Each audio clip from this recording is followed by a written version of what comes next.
revient donc sur cette actualité boursière dans Smart Bourse. Nous avons le plaisir de recevoir pour cette première partie de Smart Bourse à la mi-journée Gilles Moec, chef économiste du groupe AXA, qui est en duplex avec nous. Bonjour Gilles Moec. Bonjour.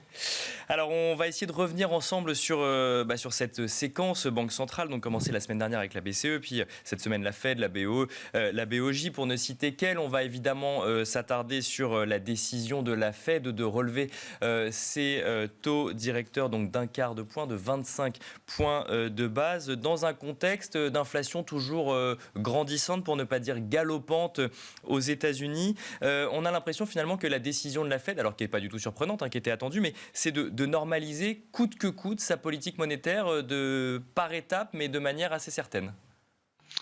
Oui, c'est une normalisation coûte que coûte, en tout cas à ce stade, probablement parce que la situation de l'économie américaine avant la crise ukrainienne était déjà problématique en termes d'effets de second tour dans l'inflation.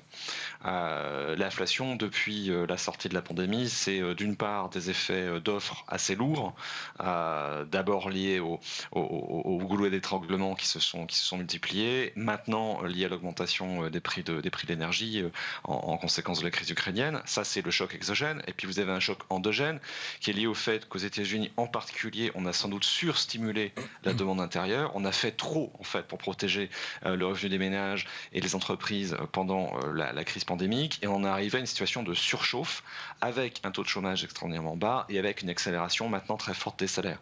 Donc on a une Fed qui, même si on oubliait complètement la crise ukrainienne, se retrouverait dans une situation où on a une inflation persistante, une espèce de spirale inflationniste qui s'est mise en place. Dans ces circonstances-là, que la Fed normalise sa politique monétaire et le fasse assez rapidement, ça me paraît parfaitement normal. La seule concession que la Fed a fait au choc ukrainien, c'est de dire, voilà, ça ajoute un peu d'incertitude. Mais les États-Unis sont de toute manière plutôt moins touchés par la crise ukrainienne que l'Europe. Ils ne sont pas tributaires comme nous le sommes du gaz naturel russe. Donc le choc s'annonce pour nous en termes de croissance qu'on commence déjà à voir dans les indicateurs conjoncturels disponibles. On le verra dans une bien moindre mesure aux US. Et donc voilà, on a une Fed qui continue à délivrer ce qu'elle avait l'intention de délivrer. Et alors justement sur ce sujet de la croissance, donc on a vu les perspectives effectivement de la Fed revue à la baisse en termes de croissance donc pour cette année 2022, revue à la hausse en matière d'inflation. C'est une des critiques, si je puis dire, vis-à-vis de cette stratégie donc de politique monétaire, c'est de dire on est sur un choc inflationniste d'offres, on prend la décision d'augmenter les taux, et donc du coup en fait, on agit sur ce choc inflationniste d'offres comme on aurait agi sur un choc inflationniste de demande. Est-ce que ça ne va pas avant tout grignoter la croissance plutôt que de ralentir l'inflation ? Dans le cas américain, encore une fois, on a vraiment une situation spécifique. Il y avait un choc de demande. Il y a une inflation nourrie par la demande que l'on peut choisir d'arrêter, et c'est ce que la Fed fait.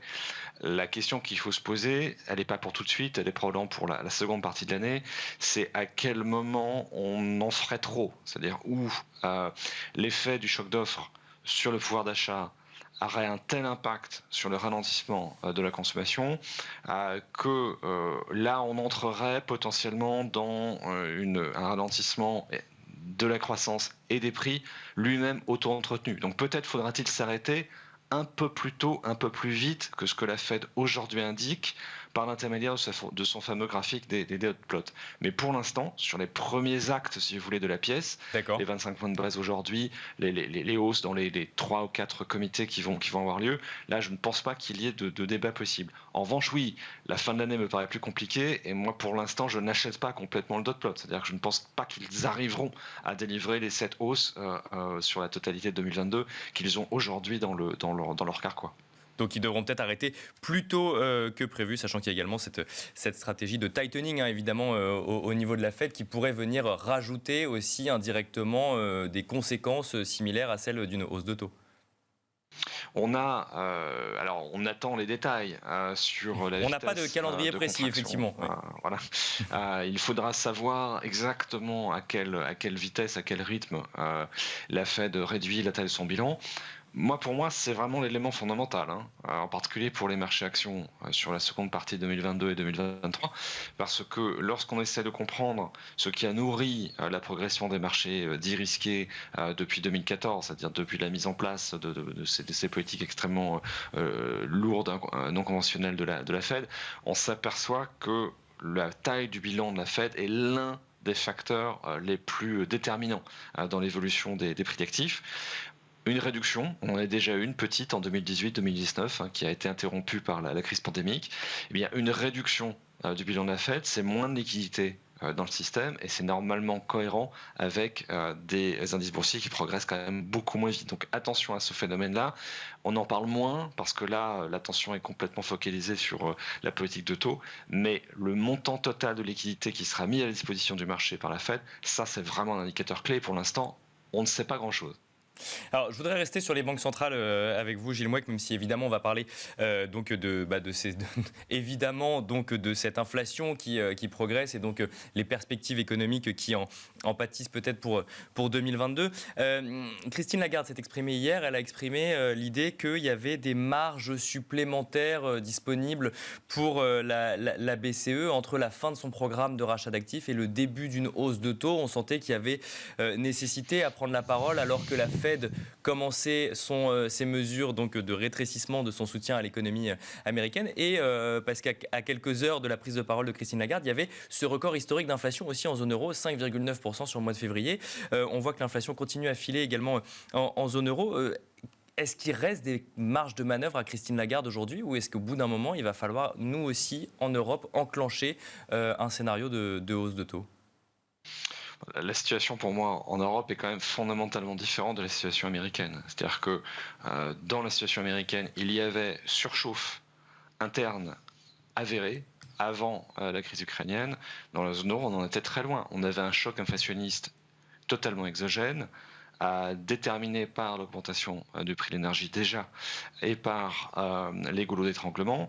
Si on regardait ce qui se passait du côté du marché du travail, à la différence des États-Unis, nous on avait une augmentation du taux de participation, c'est-à-dire qu'on n'était pas dans une situation de pénurie d'emploi dans la zone euro, et par ailleurs les salaires restaient extraordinairement sages et reste toujours d'ailleurs extraordinairement sage.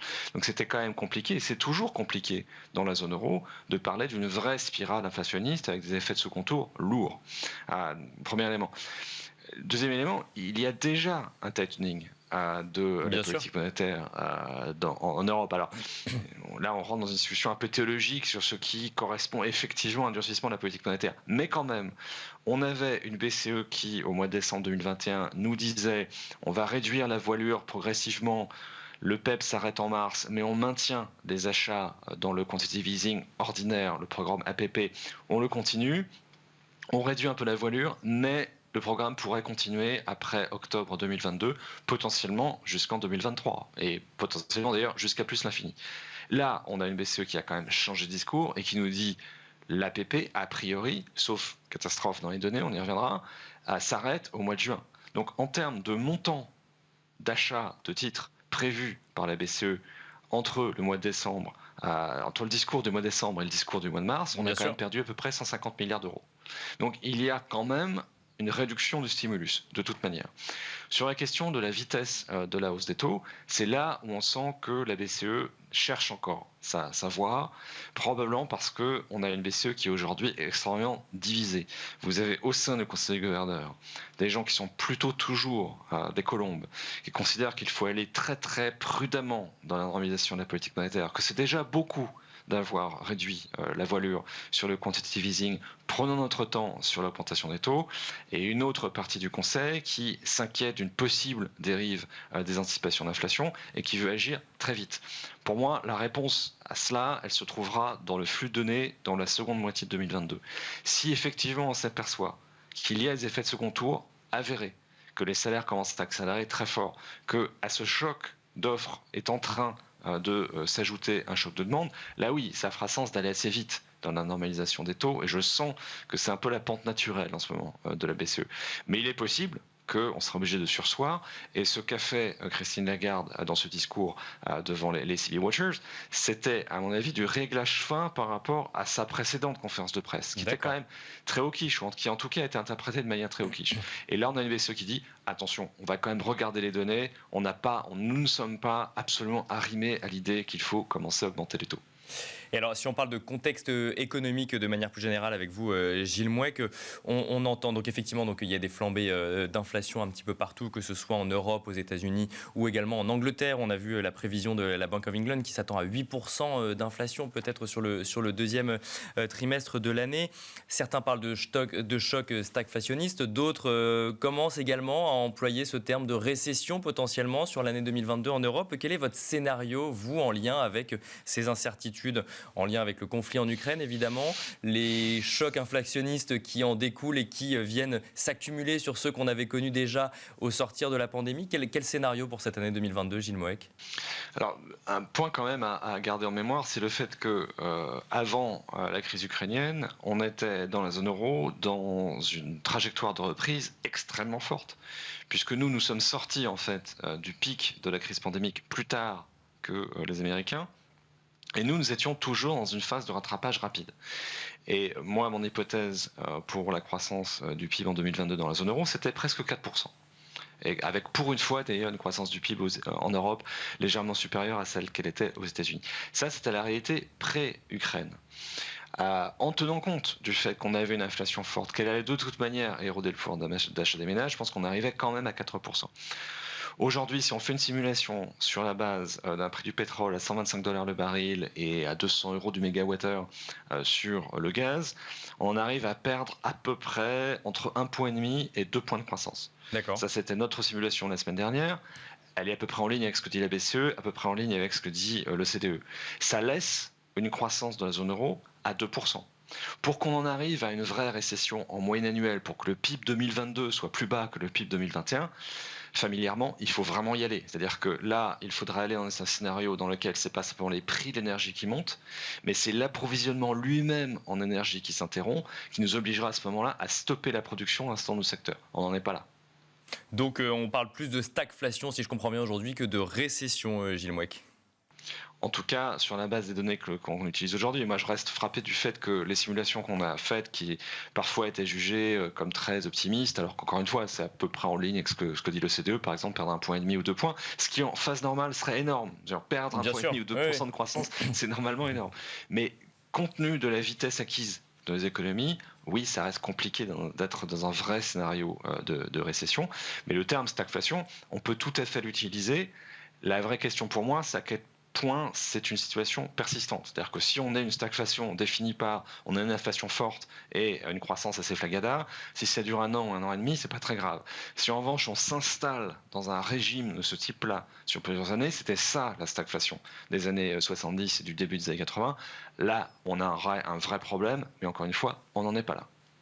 Merci beaucoup Gilles Mouek d'avoir répondu donc à nos questions dans Smart Bourse pour comprendre un petit peu ce contexte économique international et notamment en lien avec l'intervention ou non des banques centrales, ou en tout cas les décisions monétaires des banques centrales. Je rappelle que vous êtes le chef économiste du groupe AXA. Merci beaucoup Gilles Mouek et quant à nous, on se retrouve dans un instant dans Smart Bourse.